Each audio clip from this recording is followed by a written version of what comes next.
Good morning. Are you Janetta Pugh? I am the beneficiary of that estate. You're the what? I am the beneficiary of that estate. You're the beneficiary of what estate? Answer my questions, please, ma'am. I'm just trying to understand. Beneficiary of that estate. Okay. What's the announcement? Judge, it's my understanding that Ms. Pugh and her family has retained an attorney on this matter. You may, I don't know if you remember, Judge, this is when I was originally appointed on, and we were on the trial docket. She hired a new attorney at that point.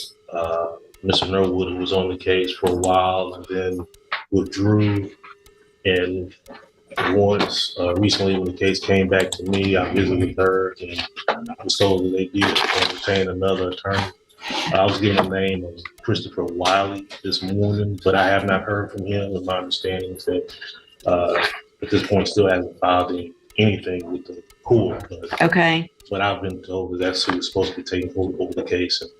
All right, guys, we kick things off with Janetta Pugh, who walks into court acting like she's on her own legal planet. The judge opens with basic questions, but Janetta's already off track, talking in riddles. The court is trying to clarify who represents her, while her supposed family-appointed attorney is nowhere to be found. The judge sees through the confusion and demands clarity. This isn't a casual meetup. It's court, and the clock is ticking. What starts as routine quickly exposes that Pugh's legal team might be imaginary, and she's already skating on thin procedural ice. The judge's patience is tested early, and the courtroom's air gets heavy. It's clear Pugh isn't ready for what's coming. This is court, not a stage for stalling games. Okay. For the record, I recognize Ms. Pugh. She's been here before. I do as well, for the record.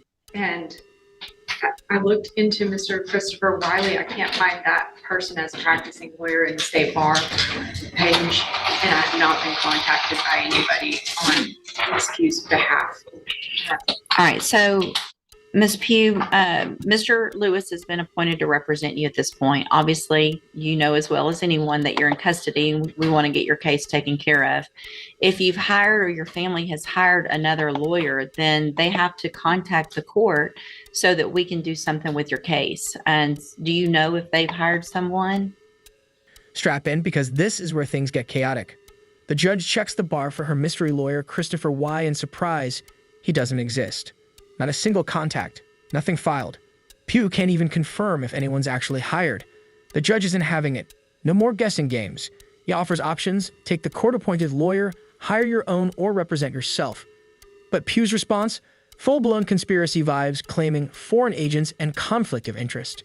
The courtroom is now less about facts, more about Pugh's wild theories, and the judge isn't playing. This ain't the place for legal fantasy, it's accountability time. Pugh's stalling tactics hit a brick wall made of real law. Respectfully, Your Honor, I do not agree with your appointed foreign agents, considering that the first duty is to the state and will be considered conflict of interest, Your Honor. Okay, so if you don't want, the only thing I can do, I'm appointing an attorney to you to help you, right? So if you don't want a court-appointed attorney, then your only option, two things. One is to represent yourself or to hire a lawyer. So if you don't like the way it works, then you do something different. So are you, listen to what I'm saying. Are you either going to represent yourself, or are you going to let Mr. Lewis represent you, or are you going to hire someone? Objection, Your Honor. Respectfully, is this a court of record? It is a court of record. So your objection's overruled. Okay. Respectfully, Your Honor, where is the verified claim that is being placed against my trust? It's right here. It's called an indictment. And Mr. Lewis has a copy of it, and he can show it to you. So that would be the verified claim against you. Okay. Your Honor, respectfully, Your Honor. All right, let's talk reality check. Pugh demands a verified claim against her trust, and the judge calmly holds up her indictment. That's the claim. Pugh tries legal gymnastics, habeas corpus petitions, objections, you name it, but all are swiftly denied. Every objection, overruled. The judge's patience wears thin as Pugh keeps interrupting.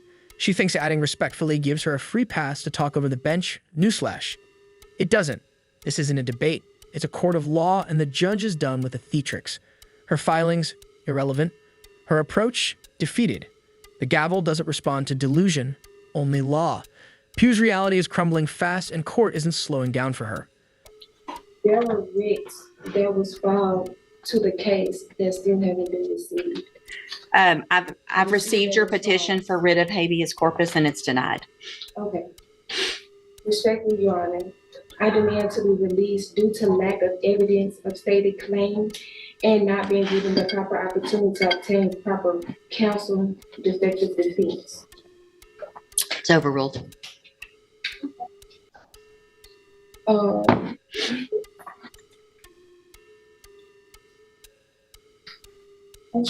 You're running out, aren't you? No, it's fine. So here's the thing, Miss Pugh. I appreciate your position, but listen, Respectfully, Your Honor, Miss Pugh, don't speak over me. Respectfully, Your Honor, with my incarceration. Miss Pugh, just because you say respectfully does not mean that you get to interrupt me. That's disrespectful, right? Hang on. Listen to me. Things hit boiling point here. Pugh's interruptions, masked with respectfully, cross into blatant disrespect. The judge shuts it down. Respect isn't a word, it's behavior. He lays out the truth. You've got a lawyer unless you fire him or rep yourself. Period. Pugh's legal delusions crumble under real procedure. Court isn't bending to her script, and her motions are dead on arrival. The judge gives her 2 weeks to decide now or deal with it. No more detours. No more sovereign games. Pugh is cornered, and the gavel is ready. Her theatrics don't move the bench. They only bury her deeper. Time's up on games. It's decision time, not drama time. Everything you have there is overruled. And here's one of the reasons why, is because you have a lawyer. And your lawyer will file the appropriate motion. You're interrupting me again, which is disrespectful. So I'm going to leave Mr. Lewis as your attorney unless you choose to represent yourself or hire someone else. I'm going to give you 2 weeks to determine what you're going to do. You can go back. You can go back with the bailiff. I do not agree or comply to your appointed Go back. agents. You already said that, and that's overruled. Is to the state. Go back with the bailiff. Get your own attorney or represent yourself if you don't like it.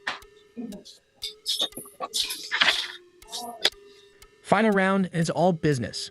The judge confirms Mr. Lewis stays on unless Pugh hires real counsel or wants to fly solo.